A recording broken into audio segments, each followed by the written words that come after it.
March 29ನೇ ತಾರೀಕು ಬಹಳ ಪ್ರಮುಖವಾದ ದಿನವಾಗಲಿದೆ ಕನ್ಯಾ ರಾಶಿಯವರಿಗೆ. ಯಾಕೆಂದರೆ ಯಾಕೆ ಪರ್ವದಿನ ಅಂತ ಹೇಳ್ತೀನಿ ಅಂತಂದರೆ, ನಿಮ್ಮ ರಾಶಿಯಿಂದ 7ನೇ ಮನೆಯಲ್ಲಿ ಷಡ್ಗ್ರಹ ಮಹಾಕೂಟ ಸಂಭವಿಸಲಿದೆ. 6 ಗ್ರಹಗಳು ನಿಮ್ಮ ರಾಶಿಯಿಂದ 7ನೇ ರಾಶಿಯಲ್ಲಿರಲಿದೆ. ನಂಗೆ ಸಮಯಾವಕಾಶ ಸಿಗ್ತಾ ಇಲ್ಲ, ಅದು ಸಪ್ರೇಟ್ ವಿಡಿಯೋ ಮಾಡ್ತಾಯಿದ್ದೆ, ಅದಕ್ಕೋಸ್ಕರನೇ. ಅವತ್ತಿನ ದಿವಸ ಸೂರ್ಯಗ್ರಹಣ ಸಹ ಇದೆ. ಏನು ಈ ವರ್ಷದ 2ನೇ ಗ್ರಹಣ, ಮೊದಲನೇ ಸೂರ್ಯಗ್ರಹಣ ಅವತ್ತಿನ ದಿವಸ ಮಾರ್ಚ್ 29ಕ್ಕೆ ಇದೆ. ಶನಿ ಸಂಚಾರವು ಅವತ್ತಿನ ದಿವಸವೇ ಇದೆ. ಸೊ ಆದ್ದರಿಂದ ಈ ಷಡ್ಗ್ರಹ ಮಹಾಕೂಟದ ಒಂದು ರಾಹುಗ್ರಸ್ತ ಮಹಾಸೂರ್ಯಗ್ರಹಣ ಮಾರ್ಚ್ 29ನೇ ತಾರೀಕು ನಿಮ್ಮ ರಾಶಿಯಿಂದ 7ನೇ ರಾಶಿಯಾದಂತಹ ಮೀನರಾಶಿಯಲ್ಲಿ ಸಂಭವಿಸಲಿದೆ. ಆದ್ದರಿಂದ ಇದು ನಿಮಗೆ ಮಿಶ್ರ ವಿಚಿತ್ರ ಫಲಗಳನ್ನು ಕೊಡಲಿದೆ. ನಿಮ್ಮ ರಾಶಿಯಿಂದ 7ನೇ ರಾಶಿಯಲ್ಲಿ ಗ್ರಹಣ ಅಂದರೆ ಮಿಶ್ರ ವಿಚಿತ್ರ ಫಲ ಅಂತ.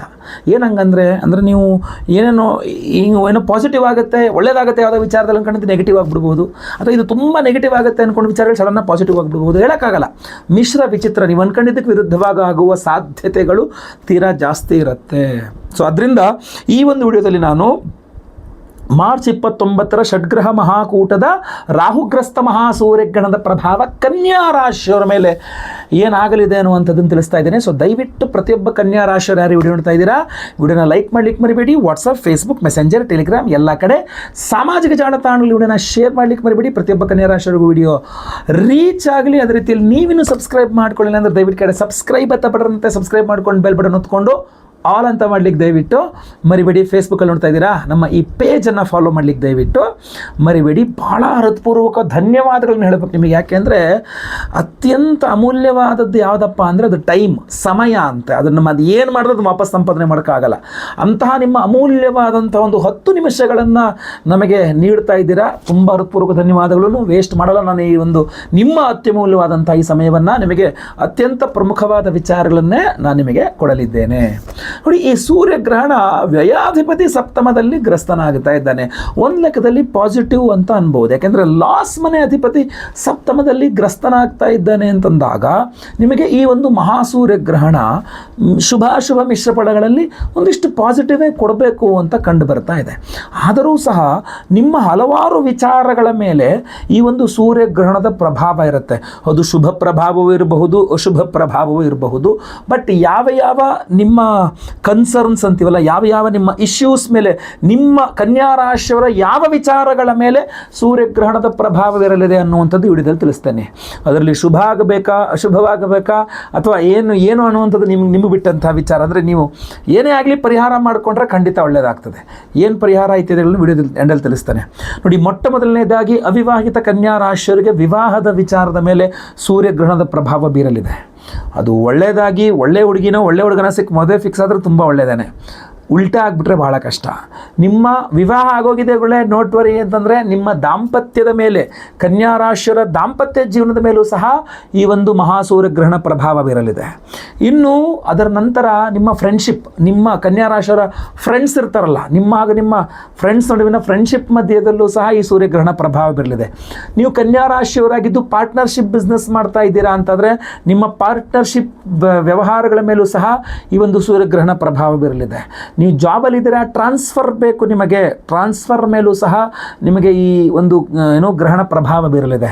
ನಿರುದ್ಯೋಗಿ ಕನ್ಯಾ ರಾಶಿಯವರ ಉದ್ಯೋಗದ ವಿಚಾರದ ಮೇಲೆ ಈ ಒಂದು ಸೂರ್ಯಗ್ರಹಣ ಪ್ರಭಾವ ಬೀರಲಿದೆ.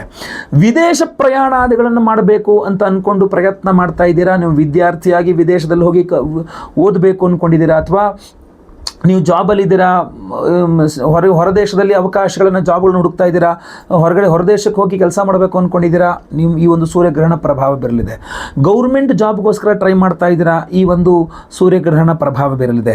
ರಾಜಕೀಯ ಇತ್ಯಾದಿ ಆಲ್ರೆಡಿ ಜಾಬಲ್ಲಿದ್ದೀರಾ, ಅಧಿಕಾರ ಪ್ರಾಪ್ತಿಗೋಸ್ಕರ ಪ್ರಯತ್ನ ಮಾಡ್ತಾ ಇದ್ದೀರಾ, ರಾಜಕೀಯದಲ್ಲಿದ್ದೀರಾ ಇತ್ಯಾದಿ ಎಲ್ಲೇ ಇದ್ದೀರಾ, ಈ ಒಂದು ಮಹಾಸೂರ್ಯಗ್ರಹಣ ಖಂಡಿತವಾಗಿ ನಿಮ್ಮ ಜೀವನದ ಮೇಲೆ ಪ್ರಭಾವ ಬೀರಲಿದೆ. ಸೊ ನಿಮ್ಮ ಜೀವನದ ಹಲವಾರು ವಿಚಾರಗಳ ಮೇಲೆ ಈ ಒಂದು ಮಹಾಸೂರ್ಯಗ್ರಹಣ ಪ್ರಭಾವ ಬೀರಲಿದೆ ಅಂತಂದಾಗ ನೀವು ಇದಕ್ಕೆ ಅತ್ಯಂತ ವಿಶೇಷವಾದ ಮಹತ್ವವನ್ನು ಕೊಟ್ಟು ಪರಿಹಾರಗಳನ್ನು ಮಾಡಿಕೊಂಡು ಅಶುಭವನ್ನು ನಿವಾರಣೆ ಮಾಡಿಕೊಂಡು ಶುಭ ಫಲವನ್ನು ಮಾತ್ರ ನೀವು ಪಡ್ಕೊಳ್ಳೋಂಗಾಗಬೇಕು. ಆಯ್ತಲ್ವಾ.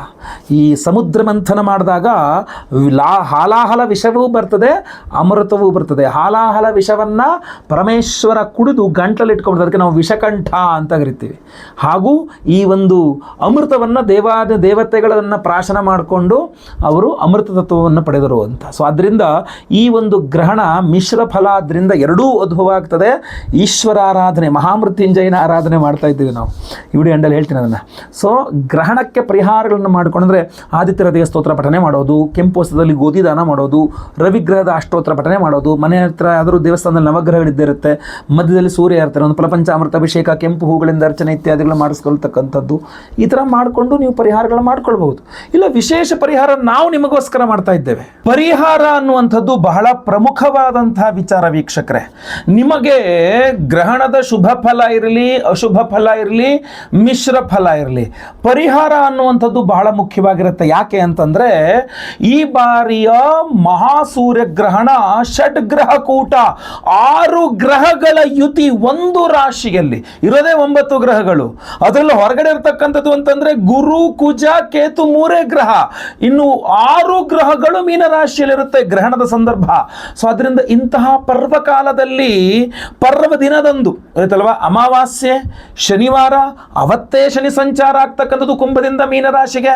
ಸೊ ಅದರಿಂದ ಅಮಾವಾಸ್ಯೆ, ಶನಿವಾರ, ಸೂರ್ಯಗ್ರಹಣ, ಷಡ್ಗ್ರಹ ಕೂಟ, 6 ಗ್ರಹಗಳ ಯುತಿ, ಇದೊಂಥರ ಅಂದ್ರೆ ನಮ್ಗೆ ಈ ಥರದ್ದು ಮತ್ತೆ ಪುನಃ ಸಿಗಬೇಕು ಅಂದ್ರೆ ಯಾವಾಗ ಕಾಯ್ಬೇಕು ಗೊತ್ತಿಲ್ಲ. ಸೊ ದೇವತಾರಾಧನೆಗಳನ್ನು ಮಾಡ್ತಕ್ಕಂಥದ್ದು ಬಹಳ ಪ್ರಮುಖ. ಅಂದರೆ ಅಂತಹ ಪರ್ವ ದಿನದಂದು ದೇವತಾರಾಧನೆ ಮಾಡ್ಕೊಳ್ತಕ್ಕಂಥದ್ದು ನಿಮಗೆ ಏನೇನು ಶುಭ ಫಲ ಇರ್ತದೋ ಆ ಶುಭ ಫಲನ ಪಡ್ಕೊಳ್ಳೋಕೆ ಈಸಿ ಆಗ್ತದೆ. ಏನೇನು ಅಶುಭ ಫಲ ಇರ್ತದೋ ಅಶುಭ ಫಲದಿಂದ ಪರಿಹಾರ ಮಾಡಿಕೊಂಡು ನಿಮ್ಮನ್ನು ನೀವು ರಕ್ಷಣೆ ಮಾಡ್ಕೊಳ್ಳಿಕ್ಕೆ ಅನುಕೂಲವಾಗ್ತದೆ. ಏನೇ ಮಿಶ್ರ ಫಲಗಳಿರಲಿ ಅದರಲ್ಲಿ ಅಶುಭವನ್ನು ಹೋಗಲಾಡಿಸಿ ಶುಭವನ್ನು ಮಾತ್ರ ಬರಮಾಡಿಕೊಳ್ಳಲಿಕ್ಕೆ ಅನುಕೂಲ ಮಾಡಿಕೊಡ್ತದೆ. ಗ್ರಹಣ ಒಂದು ಪರ್ವಕಾಲ, ಅವತ್ತಿನ ದಿವಸ ಮಾಡುವಂತಹ ಯಜ್ಞ ಯಾಗಾದಿಗಳಿರಬಹುದು, ದಾನ ಧರ್ಮಾದಿಗಳಿರಬಹುದು, ಅತ್ಯಂತ ಪವರ್ಫುಲ್ ಆಗಿ ಕೆಲಸ ಮಾಡ್ತದೆ. 1ಕ್ಕೆ 10 ಪಟ್ಟಷ್ಟು ಫಲಗಳನ್ನು ಕೊಡ್ತದೆ ಅಂತ ಹೇಳ್ತದೆ ಶಾಸ್ತ್ರ.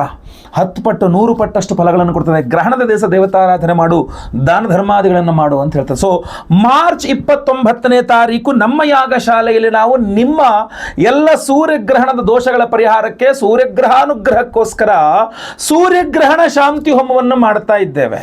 ಆ ಸೂರ್ಯಗ್ರಹಣ ಶಾಂತಿ ಹೋಮವನ್ನು ಮಾಡಿ ಈ ವಿಶೇಷವಾದಂತಹ ಒಂದು ಬಿಂಬವನ್ನು, ಸೂರ್ಯ ಬಿಂಬವನ್ನು ಕೊಡ್ತಾ ಇದ್ದೇವೆ. ಈ ಸೂರ್ಯ ಬಿಂಬವ ನಿಮ್ಮ ಕೈ ಸೇರಿದ ನಂತರ ಈ ಸೂರ್ಯ ಬಿಂಬವನ್ನು ಒಂದು 5 ಬೊಗಸೆಯಷ್ಟಾದರೂ ಗೋಧಿಯಲ್ಲಿ ಇದನ್ನು ಇಟ್ಟು ಮನೆ ಹತ್ತಿರದಲ್ಲಿರುವಂತಹ ದೇವಸ್ಥಾನದಲ್ಲಿರುವ ಅರ್ಚಕರಿಗೆ ಇದನ್ನು ದಾನ ಮಾಡಿಬಿಟ್ರೆ ತುಂಬ ಒಳ್ಳೆಯದು. ಇಲ್ಲ ಇದನ್ನು ನಿಮ್ಮ ಕೈ ಸೇರಿದ ನಂತರ ಹತ್ತಿರದಲ್ಲಿರುವಂತಹ ದೇವಸ್ಥಾನದ ಹುಂಡಿಯಲ್ಲಾರು ಸಮರ್ಪಣೆ ಮಾಡಿಬಿಡಿ, ಇದನ್ನು ಹಾಕ್ಬಿಡಿ, ಸ್ವಲ್ಪ ದಕ್ಷಿಣೆ ಸಹಿಸಿ ಹಾಕ್ಬಿಡಿ. ಅವ್ರಿಗೆ ಗೋಧಿ ಸಿಗಲ್ಲ ಸಮಯ, ನಾನು ಎಲ್ಲಿ ಗೋಧಿ ಹುಡ್ಕೊಂಡು ಹೋಗ್ಲಿ, ನನಗೆ ಕಷ್ಟ ಆಗುತ್ತೆ ಅಂತಂದರೆ ಎಷ್ಟೋ 2 ರೂಪಾಯಿನೋ 5 ರೂಪಾಯಿನೋ 10 ರೂಪಾಯಿನೋ 1 ರೂಪಾಯಿನೋ 100 ರೂಪಾಯಿನೋ ಇದ್ರ ಜೊತೆ ಸೇರಿಸ್ಬಿಟ್ಟು ನೀವು ಅದನ್ನು ದೇವಸ್ಥಾನದ ಹುಂಡಿಯಲ್ಲಿ ಹಾಕ್ಬಿಟ್ಟು ಕೈ ಮುಕ್ಕೊಂಡು ಬಂದ್ಬಿಡಿ. ಈ ಸೂರ್ಯಬಿಂಬ ಸಮರ್ಪಣೆ, ಸೂರ್ಯಬಿಂಬ ದಾನ, ಇದೆರಡರಲ್ಲಿ ಒಂದು ಆಗಬೇಕು. ನಿಮ್ಮ ಕೈಯಲ್ಲಿ ಆಗ್ಬಿಟ್ರೆ ಆ ಸೂರ್ಯಗ್ರಹಣದ ದುಷ್ಪ್ರಭಾವಗಳು ಪರಿಹಾರವಾಗಲಿ. ಯಾಕೆಂದರೆ 29ನೇ ತಾರೀಕು ಅಮಾವಾಸ್ಯೆ ದಿವಸ ಏನು ಶನಿ ಸಂಚಾರ ಆಗಿದೆ, ನಾವು ಸಹಸ್ರ ಶನಿ ಶಾಂತಿ ಹೋಮವನ್ನು ಮಾಡ್ತಾ ಇದ್ದೇವೆ. 1008 ಸಂಖ್ಯೆಯಲ್ಲಿ ಶನೇಶ್ವರನಿಗೆ ಹೋಮವನ್ನು ಮಾಡಿ ವಿಶೇಷವಾಗಿ ಈ ಒಂದು ಒರಿಜಿನಲ್ ನೀಲಮಣಿ ಉಂಗುರವನ್ನೇ ಕೊಡ್ತಾ ಇದ್ದೇವೆ, ಒರಿಜಿನಲ್ ಬ್ಲೂ ಸಫೈರ್. ಈ ಒರಿಜಿನಲ್ ಬ್ಲೂ ಸಫೈರ್ ಅನ್ನು ನಾವು ನೀವು ಧಾರಣೆ ಮಾಡ್ಕೊಳ್ಳಿ, ಕೈ ಬೆಳಗ್ಗೆ ಹಾಕ್ಕೊಳ್ಳಿ ಅಂತ ನಾನು ನಿಮಗೆ ಹೇಳಲ್ಲ. ಇದನ್ನು ನೀವು ಇಟ್ಕೊಂಡ್ರೆ ಸಾಕು. ಇದನ್ನು ನೀವು ಪಾಕೆಟಲ್ಲೋ, ದೇವ್ರ ಮನೆಯಲ್ಲೋ, ಲಾಕರಲ್ಲೋ ನಿಮ್ಮ ಜೊತೆಗೆ ಇಟ್ಕೊಳ್ಳಿ ಸಾಕು. ಯಾಕೆಂದರೆ ಸೂರ್ಯೋದಯದಿಂದ ಸೂರ್ಯಾಸ್ತದ ಒಳಗೆ 3 ಅತ್ಯಂತ ಶಕ್ತಿಯುತವಾದ ಶಿವ ಸನ್ನಿಧಾನಗಳಲ್ಲಿ ಅಗಸ್ತ್ಯ ಮಹರ್ಷಿಗಳಿಂದ ಪ್ರತಿಷ್ಠಾಪನೆಗೊಂಡಂತಹ ದರ್ಭಾರಣ್ಯೇಶ್ವರ, ಅದರ ನಂತರ ಕುಂಭಕೋಣಂನಲ್ಲಿರ್ತಕ್ಕಂತಹ ಆದಿಕುಂಭೇಶ್ವರ, ಅದರ ನಂತರ ಅಗ್ನಿಲಿಂಗವಾಗಿರತಕ್ಕಂತಹ ಅರುಣಾಚಲೇಶ್ವರ, 3 ಲಿಂಗಗಳು 3 ಶಿವ ಸನ್ನಿಧಾನಗಳಲ್ಲಿ ತೆಗೆದುಕೊಂಡು ಹೋಗಿ ಬಂದಿರತಕ್ಕಂತಹ ಒಂದು ಅದ್ಭುತವಾದಂತಹ ಶಕ್ತಿಯುತವಾದಂತಹ ಒಂದು ಉಂಗುರ ಇದೆ. ಅಂದರೆ ಈ ಸ್ಟೋನ್ ಅದಾಗಿರ್ತದೆ. ಇದನ್ನ ನಳತೀರ್ಥದಲ್ಲಿಯೂ ಸಹ, ಅಂದರೆ ಆ ತಿರುನೆಲ್ಲಾರ್ ಅಗಸ್ತ್ಯ ಮಹರ್ಷಿಗಳಿಂದ ಪ್ರತಿಷ್ಠಾಪಿತಗೊಂಡ ದರ್ಭಾರಣ್ಯೇಶ್ವರನ ಸನ್ನಿಧಾನದಲ್ಲಿರುವ ತಿರುನೆಲ್ಲಾರ್ ಮೂಲ ಸ್ವಾಮಿಯ ದರ್ಶನವನ್ನೇ ನಿಮಗೆ ಮಾಡಿಸಿದ್ದೇನೆ. ಸೊ ಅಂತಹ ತಿರುನೆಲ್ಲಾರ್ನಲ್ಲಿ ನಾವು ಆಗ ಒಂದು ನಳತೀರ್ಥದಲ್ಲಿ ಸಹ ಇದನ್ನು ಅಭಿಮಂತ್ರಣೆ ಮಾಡ್ಕೊಂಡು ಎನರ್ಜೈಸ್ ಮಾಡ್ಕೊಂಡು ತಂದಿದ್ದೇವೆ. ಇಂತಹ ಇಂತಹ ಒಂದು ಅದ್ಭುತವಾದಂತಹ ಉಂಗುರವನ್ನ ಸಂಕಲ್ಪ ಸೇವೆ ಕೊಟ್ಟಂತಹ ಪ್ರತಿಯೊಬ್ಬರಿಗೂ ಸಹ ಸ್ಕ್ರೀನ್ ಮೇಲೆ ಕಾಣುವಂಥ ನಂಬರ್ಗೆ ನಿಮ್ಮ ಹೆಸರು, ಗೋತ್ರ ಗೊತ್ತಿದ್ರೆ, ನಕ್ಷತ್ರ ಗೊತ್ತಿದ್ರೆ, ರಾಶಿ ಗೊತ್ತಿದ್ರೆ ವಾಟ್ಸಪ್ ಮಾಡ್ಕೊಂಡ್ರೆ ಸಾಕು. ಲೈವಲ್ಲಿ ನಿಮ್ಮ ಹೆಸರು ಸಂಕಲ್ಪ ಆಗುತ್ತೆ. ಸಹಸ್ರ ಶನಿ ಶಾಂತಿ ಹೋಮವನ್ನು ಲೈವಲ್ಲಿ ನೋಡ್ತೀರಾ. ಹಾಗೂ ವಿಶೇಷವಾಗಿ ಸೂರ್ಯಗ್ರಹಣ ಶಾಂತಿ ಹೋಮವನ್ನು ನೋಡ್ತೀರಾ. ಗ್ರಹಣ ಅಂದಾಗ ನಿಮಗೆ ದೋಷಗಳು, ಕಷ್ಟಗಳು, ಆರೋಗ್ಯ ಬಾಧೆಗಳು ಅದು ಸೂರ್ಯಗ್ರಹಣ ಅಂತಾಗಿರುತ್ತೆ. ಆದ್ರಿಂದ ಮಹಾಮೃತ್ಯುಂಜಯ ಹೋಮವನ್ನು ಮಾಡ್ತಾ ಇದ್ದೇವೆ. ಆಮೇಲೆ ಸ್ವಯಂವರ ಪಾರ್ವತಿ ಹೋಮವನ್ನು ಮಾಡ್ತಾ ಇದ್ದೇವೆ. ಗುರು ಶಾಂತಿ, ಶನಿ ಶಾಂತಿ ಸಹಿತ ಮಹಾ ನವಗ್ರಹ ಶಾಂತಿ ಹೋಮಗಳನ್ನು ಮಾಡ್ತಾ ಇದ್ದೇವೆ. ನೀವು ಈ ಒಂದು ಅದರ ಜೊತೆಗೆ ನಾವು ಪ್ರಸಾದ ಸ್ವರೂಪ ಎಲ್ಲ ಹೋಮಗಳ ಭಸ್ಮ, ಕುಂಕುಮಾರ್ಚನೆ, ಕುಂಕುಮ ಪ್ರಸಾದ ಜೊತೆಗೆ ಈ ಎರಡು ಪ್ರಸಾದಗಳು ಸಿಗ್ತದೆ. ಒಂದು ನಿಮ್ಮಲ್ಲೇ ಇಟ್ಕೊಳ್ಳೋಕೆ ಒರಿಜಿನಲ್ ಬ್ಲೂ ಸಫೈರ್. ಯಾಕೆ ಇದನ್ನ ರಿಂಗ್ ಮಾಡಿಸಿ ಕೊಡ್ತಾ ಇರೋದು ಅಂತಂದ್ರೆ ಕಳ್ಕೊಳ್ಬಾರ್ದು, ನೀವೆಲ್ಲರೂ ಮಿಸ್ಪ್ಲೇಸ್ ಆಗಬಾರ್ದು ಅಂತ. ಎಲ್ಲೋ ಬಿದೋಯ್ತು ಅನ್ನಬಾರ್ದು. ಉಂಗುರ ಆದರೆ ಕರೆಕ್ಟಾಗಿ ಇಟ್ಕೊಂಡಿರ್ತೀರಾ ಅನ್ನೋ ಒಂದೇ ಕಾರಣಕ್ಕಷ್ಟೇನೆ. ಇದನ್ನೇನು ಧಾರಣೆ ಮಾಡ್ಕೊಳ್ಳಿ ಅಂತ ಉಂಗುರ ಮಾಡಿಸಿದ್ದಲ್ಲ, ಆಯ್ತಾ? ಬಟ್ ನಿಮ್ಮ ಜೊತೆಗೆ ಇಟ್ಕೊಳ್ಬೇಕು. ಇಂತಹ ಪವರ್ಫುಲ್ ಆದಂತಹ ರಿಂಗ್ಸ್ ಇದು. ಅದ್ರ ಜೊತೆಗೆ ಈ ಒಂದು ದಾನ ಮಾಡಲಿಕ್ಕೆ ನೀವು ರವಿಬಿಂಬ ದಾನ ಅಂತ, ಚಂದ್ರಗ್ರಹಣದಲ್ಲಿ ಚಂದ್ರಬಿಂಬ ದಾನ, ಸೂರ್ಯಗ್ರಹಣದಲ್ಲಿ ರವಿಬಿಂಬ ದಾನ. ಸೊ ಅದರಿಂದ ಸಾಧ್ಯವಾದರೆ ಗೋಧಿಯಲ್ಲಿ ಇದನ್ನ ಇಟ್ಟು ದಾನ ಮಾಡಿ. ಗೋಧಿ ಎಲ್ಲ ಸಿಗಲ್ಲ ಗುರುಳೆ ಅಂತಂದ್ರೆ ಯಥಾಶಕ್ತಿ ದಕ್ಷಿಣೆ ಸೇರಿಸಿ ಇದನ್ನ ನಿಮ್ಮ ತಲೆಗೆ ಒಂದು 3 ಬಾರಿ ನಿವಾಳಿಸ್ಕೊಂಡು ದೇವಸ್ಥಾನದ ಹುಂಡಿಯಲ್ಲಿ ಹಾಕ್ಬಿಡಿ. ಯಾವ ದೇವಸ್ಥಾನದ ಹುಂಡಿಯಲ್ಲಿ ಹಾಕಿದ್ರು ಆಗುತ್ತೆ, ನಿಮ್ಮ ಮನೆ ಹತ್ತಿರದಲ್ಲಿರುವ. ಸೊ ಅದರಿಂದ ಏನಾಗ್ಬಿಡುತ್ತೆ, ನಿಮ್ಮ ಒಂದು ಗ್ರಹಣ ದೋಷಗಳು, ನಿಮ್ಮ ಹೆಸರಲ್ಲಿ ಸಂಕಲ್ಪ ಆಯಿತು, ಹೋಮ ಆಯಿತು, ಹೋಮದ ಭಸ್ಮ ಹಣೆಗೆ ಇಟ್ಕೊಂಡ್ರಿ, ಕುಂಕುಮ ಹಣೆಗೆ ಇಟ್ಕೊಂಡ್ರಿ, ಈ ಸೂರ್ಯಬಿಂಬವನ್ನ ಹುಂಡಿಯಲ್ಲಿ ಸಮರ್ಪಣೆಯೋ ಅಥವಾ ದಾನವೋ ಮಾಡಿದ್ರಿ, ರಿಂಗನ್ನು ನಿಮ್ಮ ದೇವ್ರ ಮನೆಯಲ್ಲಿ ಇಟ್ಕೊಂಡು ಪೂಜೆ ಮಾಡ್ಕೊಂಡು ಅಥವಾ ಪ್ರಾರ್ಥನೆ ಮಾಡ್ಕೊಂಡು ಕೈ ಮುಕ್ಕೊಳ್ಳಿ. ಈ ಕಡೆ ಶನಿ ಸಂಚಾರ ದುಷ್ಪ್ರಭಾವ ಪರಿಹಾರ, ಈ ಕಡೆ ಸೂರ್ಯಗ್ರಹಣ ದೋಷವೂ ಪರಿಹಾರ, ಎಲ್ಲ ನಿಮಗೆ ಅನುಕೂಲವಾಗುವ ರೀತಿಯಲ್ಲಿದೆ. ಸಂಕಲ್ಪ ಸೇವೆಗೆ ಹೆಸರು ಕೊಡೋರು ಸ್ಕ್ರೀನ್ ಮೇಲಿರುವಂಥ ನಂಬರ್ಗೆ ನಿಮ್ಮ ಹೆಸರು, ಗೋತ್ರ ಗೊತ್ತಿದ್ರೆ, ನಕ್ಷತ್ರ ಗೊತ್ತಿದ್ರೆ, ರಾಶಿ ಗೊತ್ತಿದ್ರೆ ವಾಟ್ಸಪ್ ಮಾಡ್ಕೊಂಡ್ರೆ ಆಯ್ತು. ತುಂಬಾ ಸಿಂಪಲ್. ಇನ್ನು ಸಿಂಪಲ್ ಪರಿಹಾರಗಳನ್ನು ಹೇಳಿ ಗುರುಗಳೇ ಅಂದರೆ 29ನೇ ತಾರೀಕು ಮಾರ್ಚ್ 29ನೇ ತಾರೀಕು ಅಮಾವಾಸ್ಯೆ ದಿವಸ ಬೆಳಗ್ಗೆ ಬೇಗ ಎದ್ದು ಸ್ನಾನ ಮಾಡಿಕೊಂಡು ಏನು ತಿನ್ನದೆ ಅಂದರೆ ಖಾಲಿ ಹೊಟ್ಟೆಯಲ್ಲಿ ಉಪವಾಸ, ಮನೆ ಹತ್ತಿರದಲ್ಲಿರುವ ಯಾವ್ದಾದ್ರು ದೇವಸ್ಥಾನದಲ್ಲಿ, ಅದು ಶಿವ ದೇವಸ್ಥಾನ ಆದರೆ ತುಂಬ ಒಳ್ಳೆಯದು. ಆಗಲಿಲ್ಲ ಅಂದರೂ ನವಗ್ರಹ ಅಂತೂ ಇದ್ದಿರುತ್ತಲ್ಲ ದೇವಸ್ಥಾನಗಳಲ್ಲಿ, ಒಂದು ಕೆಂಪು ವಸ್ತ್ರದಲ್ಲಿ ಗೋಧಿ ಇಟ್ಟು ಅದರಲ್ಲಿ ಎಲ್ಲರೂ ಮನೆ ಹತ್ರ ಅಂಗಡಿಯಲ್ಲಿ ಎಲ್ಲರೂ ಸೂರ್ಯಬಿಂಬ ಸಿಕ್ಕರೆ ಅದರಲ್ಲಿಟ್ಟು ವಿಳಿದೆಡೆ ಅಡಿಕೆ ದಕ್ಷಿಣೆ ಸಹಿತ ಅದನ್ನು ದಾನ ಮಾಡಲಿ, ಪುರೋಹಿತರಿಗೆ ದಾನ ಮಾಡಿಬಿಡುವಂಥದ್ದು ಅತ್ಯುತ್ತಮ. ಇಲ್ಲ ಶಿವನ ದೇವಸ್ಥಾನದಲ್ಲಿ ಹಾಲಿನಲ್ಲಿ ರುದ್ರಾಭಿಷೇಕ ಮಾಡಿಸಿ, ಸ್ವಾಮಿಗೆ ಕೆಂಪು ಹೂಗಳಲ್ಲಿ ಅರ್ಚನೆ ಮಾಡಿಸಿ, ನವಗ್ರಹಗಳಲ್ಲಿ ಮಧ್ಯದಲ್ಲಿ ಸೂರ್ಯ ಇರ್ತಾನೆ, ಸೂರ್ಯನಿಗೊಂದು ಫಲಪಂಚಾಮೃತ ಅಭಿಷೇಕ, ಪೂಜೆ, ಅರ್ಚನೆ ಮಾಡಿಸಿ. ತುಂಬ ಖಂಡಿತವಾಗಿ ಒಳ್ಳೆಯದಾಗ್ತದೆ. ಶನಿ ಸಂಚಾರ ಇದೆ, ಶನಿಯಿಂದನೂ ಅನುಕೂಲವಾಗಲಿ, ಸೂರ್ಯಗ್ರಹಣ ಇದೆ, ಅದರ ದೋಷವು ಪರಿಹಾರವಾಗಲಿ. ಎಲ್ಲರಿಗೂ ಒಟ್ಟಿನಲ್ಲಿ ಒಳ್ಳೆಯದಾಗಲಿ. ಈ ವಿಡಿಯೋನ ಪ್ರತಿಯೊಬ್ಬರಿಗೂ ರೀಚ್ ಆಗೋ ಥರ ದಯವಿಟ್ಟು ವಾಟ್ಸಪ್, ಫೇಸ್ಬುಕ್, ಮೆಸೆಂಜರ್, ಟೆಲಿಗ್ರಾಮ್ ಎಲ್ಲ ಕಡೆ ಶೇರ್ ಮಾಡಿ. ಪ್ರತಿಯೊಬ್ಬರಿಗೂ ಸಹ ವಿಡಿಯೋ ರೀಚ್ ಆಗಲಿ. ನೀವಿನ್ನೂ ಸಬ್ಸ್ಕ್ರೈಬ್ ಮಾಡ್ಕೊಳ್ಳಿ ಚಾನಲ್ ಅಂದರೆ ದಯವಿಟ್ಟು ಸಬ್ಸ್ಕ್ರೈಬ್ ಮಾಡ್ಕೊಂಡು ಬೆಲ್ ಬಟನ್ ಹೊತ್ಕೊಂಡು ಆಲ್ ಅಂತ ಮಾಡ್ಲಿಕ್ಕೆ ಮರಿಬೇಡಿ. ಫೇಸ್ಬುಕ್ಕಲ್ಲಿ ನಮ್ಮ ವಿಡಿಯೋ ನೋಡ್ತಾ ಇದ್ರೆ ನಮ್ಮ ಪೇಜನ್ನು ಇನ್ನೂ ಫಾಲೋ ಮಾಡಿಲ್ಲ ಅಂದರೆ ನಮ್ಮ ಪೇಜನ್ನು ಫಾಲೋ ಮಾಡ್ಲಿಕ್ಕೆ ದಯವಿಟ್ಟು ಮರಿಬೇಡಿ. ಮತ್ತೆ ಪುನಃ ಹೇಳ್ತಾ ಇದ್ದೇನೆ, ಧನ್ಯವಾದಗಳು. ನಿಮ್ಮ ಅಮೂಲ್ಯವಾದಂತಹ ಸಮಯವನ್ನು ನನ್ನ ಈ ವಿಡಿಯೋ ನೋಡಲಿಕ್ಕೆ ನೀವು ಮುಡಿಪಾಗಿಟ್ಟು ವಿಡಿಯೋನ ನೋಡಿದ್ದೀರಾ. ಸೊ ತುಂಬ ಧನ್ಯವಾದಗಳು. ನಿಮ್ಮ ಸಮಯವನ್ನು ನಾನು ವ್ಯರ್ಥ ಮಾಡಿಲ್ಲ ಅಂತ ಅಂದ್ಕೊಂಡಿದ್ದೇನೆ. ಖಂಡಿತವಾಗಿ ಒಳ್ಳೆಯದಾಗಲಿ. ಮುಂದಿನ ವಿಡಿಯೋದಲ್ಲಿ ಮತ್ತೆ ಪುನಃ ಸಿಗ್ತಾನೆ. ಲೋಕ ಸಮಸ್ತ ಸುಖಿನೋ ಭವಂತು. ನಾರಾಯಣ ನಾರಾಯಣ ನಾರಾಯಣ.